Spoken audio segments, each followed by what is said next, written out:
Hello, I am David W. Parker. This is Programming Today I Learned, React Series, Episode 11. Today we're going to be looking at prop types. So let's go ahead and dive right in. Looking at our app.js here, we have it just rendering some component, and then we have the commented out component, which we'll look at in a moment, as well as this thing and func, which we'll look at in a moment as well. So you can clearly see that this renders. This is the component, and all our some component is doing is we're console logging the props and then saying this is the component. So what we can do here is we can supply two extra special keys on the sum component. One is default props and one is prop types.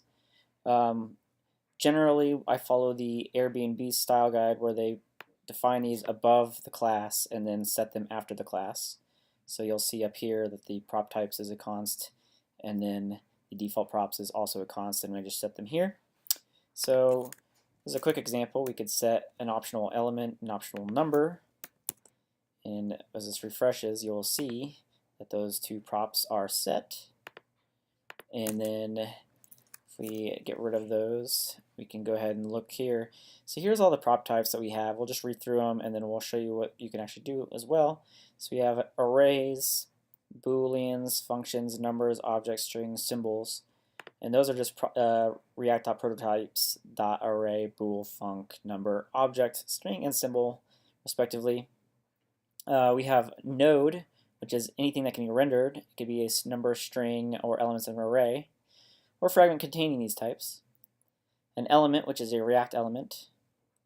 A instance of a class, so this uses JS instance of operator, so that's kind of nice. You can say, hey, is this an actual thing? You could do an enum for like to define it to be a string of news or a string of photos or whatever. And you can have a one of a type, so you can be like it's either a string or a number.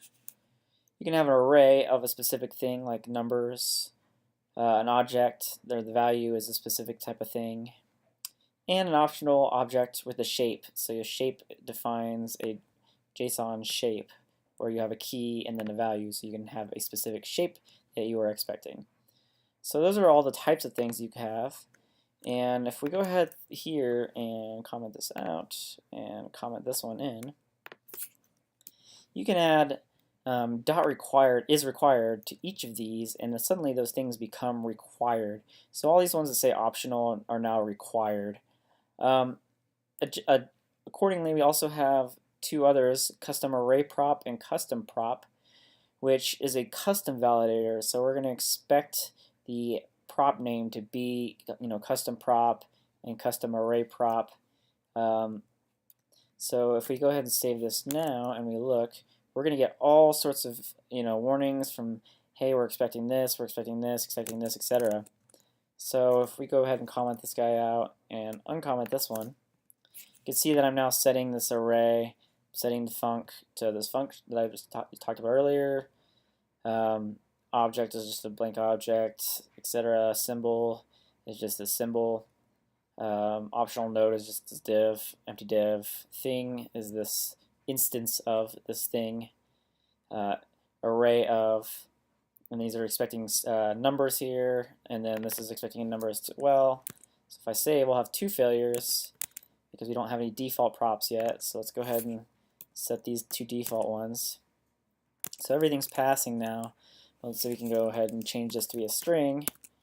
It's going to fail because it's expecting number, and it needed to type a string. Same thing, here if we spell color wrong, and we're expecting, oh, that should be,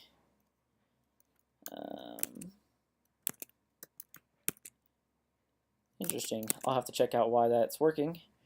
That should be the optional object with shape, color. Outside of that, we have this custom prop with match me. So we could say match m, and now we don't have the match me validating. So if you have something like this, it has to return the error or the truthy of this. Same with the custom array prop, which is this is just a string of match me's. So lots of different things you can play around with. It's really nice for validating how your components are used. I would say that if you're making anything public, you especially want to have these defined so that other consumers of your components will know what is expected and what is not. Always set default props if you have an idea of what some good defaults should be. And that's it for prop types today.